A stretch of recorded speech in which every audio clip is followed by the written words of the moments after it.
Hello friends, welcome to Telugu tech SP YouTube channel.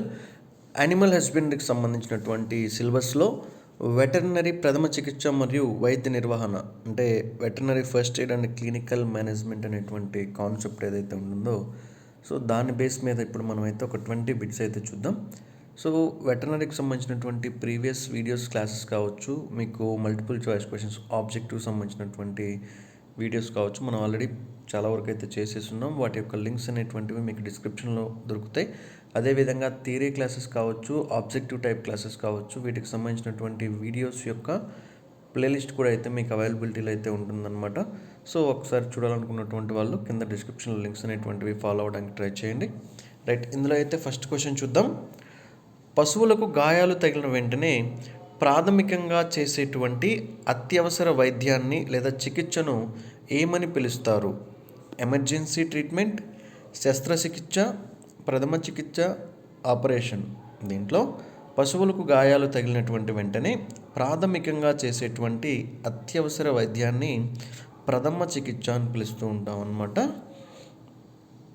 Second question, అంతర పరాన్న జీవుల వలన పశువులకు వ్యాధి సంక్రమింప చేస్తే ఎటువంటి దాన్ని వాడతాం, అంటే దేన్ని వాడతాం? Tetracycline, albendazole, erythromycin, mycin. దీంట్లో ఆల్బెండజోల్ అనేటువంటి దాన్ని మనం వాడుతూ ఉంటాం. క్రింది వానిలో ఏది యాంటీసెప్టిక్స్, అంటే కింద ఇచ్చినటువంటి వాటిలో యాంటీసెప్టిక్ అనేటువంటిది ఏది? దాన్ని మనం రికగ్నైజ్ చేయాలన్నమాట. ఫినాల్ 1/4 లీటర్స్, పొటాషియం పర్మాంగనేట్ 5 గ్రాములు, మైక్రోఫ్లెవిన్. వీటిల్లో పైన ఇచ్చినటువంటి 3 కూడాను యాంటీసెప్టిక్స్గా పనిచేస్తూ ఉంటాయన్నమాట. ప్రథమ చికిత్సలో భాగంగా గాయాలు తగిలినప్పుడు వెంటనే దేనితో శుభ్రం చేస్తారు? టెట్రాసైక్లిన్, ఎజిథ్రోమైసిన్, మైక్రోఫ్లెవిన్, పైవేవికవ్. వీటిల్లో ప్రథమ చికిత్సలో భాగంగా గాయాలు తగిలినప్పుడు వెంటనే మైక్రోఫ్లెవిన్తో అయితే శుభ్రం చేయడం జరుగుతుంది. కేసుల నమోదులో సరికాని అంశం, కేసుల నమోదులో సరికానటువంటి అంశం అనేటువంటిది అయితే ఒకసారి చూద్దాం. ఆప్షన్ ఏ, పశు ఆసుపత్రికి వెళ్ళిన వెంటనే డాక్టర్ సహాయం తీసుకోవాలి. ఆప్షన్ బి, కేసు విషయం తెలిపిన పిదప ఆ విషయంను ఆసుపత్రిలో నమోదు చేసుకోవాలి. సి, కేసు నమోదు సమయంలో వ్యాధి తీవ్రతను తప్పనిసరిగా నమోదు చేసుకోవాలి. డి వచ్చేసరికి పైవన్నీ. దీంట్లో ఫిఫ్త్ క్వశ్చన్ ఆన్సర్ వచ్చేసరికి మనకి పైవన్నీ కరెక్ట్ అయినటువంటివి. ఏమేంటివి? పశువును ఆసుపత్రికి తీసుకెళ్ళిన వెంటనే డాక్టర్ సహాయం తీసుకొని కేసు విషయం తెలిపినటువంటి వెంటనే ఆ విషయాన్ని ఆసుపత్రిలో అయితే నమోదు చేసుకోవాల్సి ఉంటుంది. దాని తర్వాత కేసు నమోదు సమయంలో వ్యాధి తీవ్రత ఏదైతే ఉంటుందో ఆ తీవ్రతను తప్పనిసరిగా నమోదు చేసుకోవాల్సి ఉంటుంది.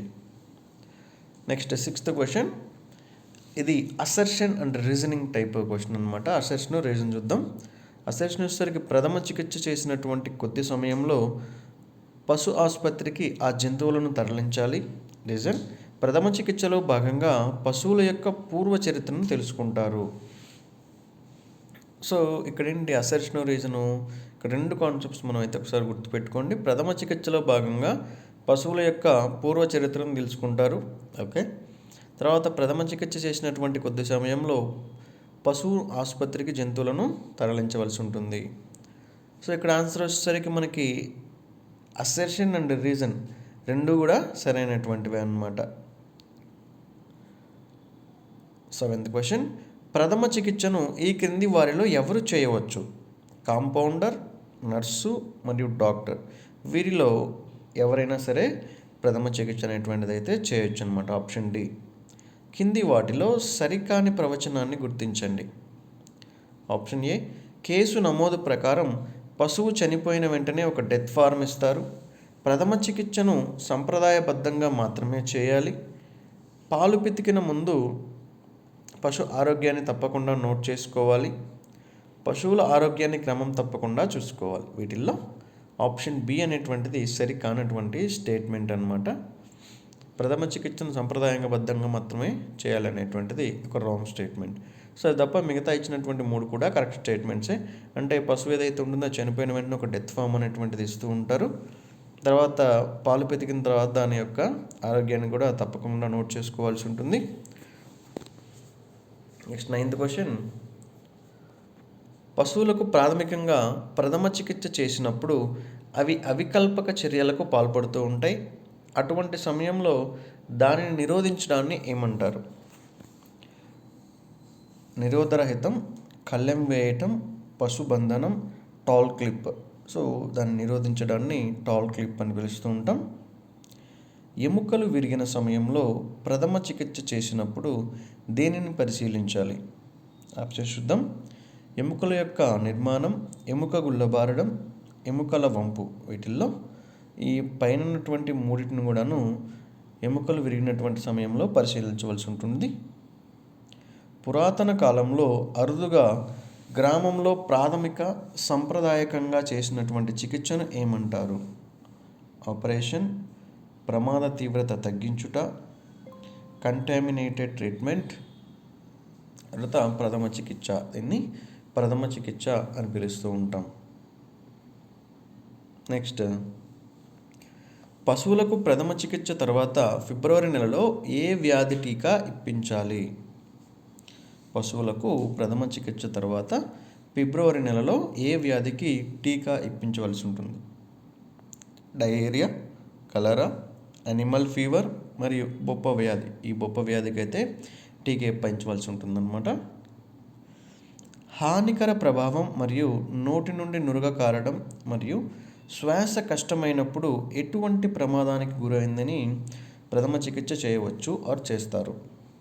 యాంత్రికపరమైనటువంటి దెబ్బ, పాము కాటు, ఎముకల విరుపు, నీటిలో మునుగుట. ప్రథమ చికిత్సలో చేయకూడనటువంటిది సమయం వేర్పాటు, సమయం వృధా, చికిత్సకు ముందు చరిత్ర తెలుసుకోవాలి, పైనవేవి కావు. వీటిల్లో ప్రథమ చికిత్సలో సమయం వృధా అనేటువంటిది చేయకూడదు. ఈనిన పశువు సాధారణంగా ఎన్ని గంటల సమయం తర్వాత మాయ వేయాలి? 5 నుండి 6 గంటల సమయం తర్వాత ఈనిన పశువు అనేటువంటిది మాయ వేయవలసి ఉంటుంది.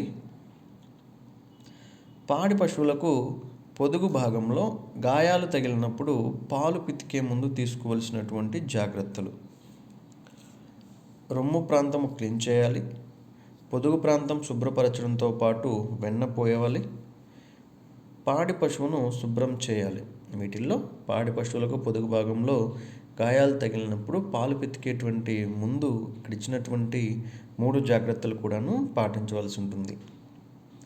దేని సహాయంతో వివిధ రకాల ఆంబోతులను మరియు మద పశువులను నిరోధిస్తారు? బీఫ్ కేటిల్, స్టాచ్నోసమ్, క్యాస్ట్రస్, హాబ్లెస్. ఇంట్లో క్యాస్ట్రస్తో వీటిని నిరోధించడం జరుగుతూ ఉంటుంది. ఈ క్రింది వాటిలో మేకలను, గొర్రెలను దేని సహాయంతో నిరోధిస్తారు? కళ్ళెం వేయటం, చైన్ రోప్, హాల్టరింగ్, స్లాంగ్ హాల్ట్. దీంట్లో స్లాంగ్ హాల్ట్తో దీన్ని నిరోధించడం జరుగుతుంది. మదమెక్కినటువంటి పశువులను ఏ పరికరంతో నియంత్రిస్తారు? స్కీవేజ్ షూట్స్, క్యాస్ట్రస్, హ్యాబ్లెస్, రోప్. వీటిల్లో మదమెక్కినటువంటి పశువులను స్కీవేజ్ షూట్స్ నుంచి వీటిని ఉపయోగించి నియంత్రించడం జరుగుతూ ఉంటుంది. పశువులలో పాల ఉత్పత్తికి సహకరించేటువంటి హార్మోన్, అంటే పశువుల్లో ఏ హార్మోన్ అనేటువంటిది పాల ఉత్పత్తికి సహకరిస్తుంది? కార్టిసాల్. సో కార్టిసాల్ అంటే కార్టిసాల్ కాదనమాట. కార్టిసాల్ అనేది ఒక స్ట్రెస్ హార్మోను. సో థైమసిన్, వాసోప్రెసిన్, తర్వాత ఆక్సిటోసిన్. ఇక్కడ ఆక్సిటోసిన్ అనేటువంటిది పశువులలో పాల ఉత్పత్తికి సహకరించేటువంటి ఒక హార్మోన్గా చెప్పొచ్చు. పశువులు ఈనడానికి 2 గంటల ముందు ఎటువంటి ఆహారం ఇవ్వాలి? మొక్కజొన్న, జొన్న, రాగులు, కొబ్బరి, అలసంద, రాగులు, ఉలవలు, అలసంద, గంట్లు, మరియు రాగులు. వీటిల్లో పశువు ఈనడానికి 2 గంటల ముందు మొక్కజొన్న, జొన్న, రాగులు అనేటువంటివి అయితే ఇవ్వవలసి ఉంటుంది.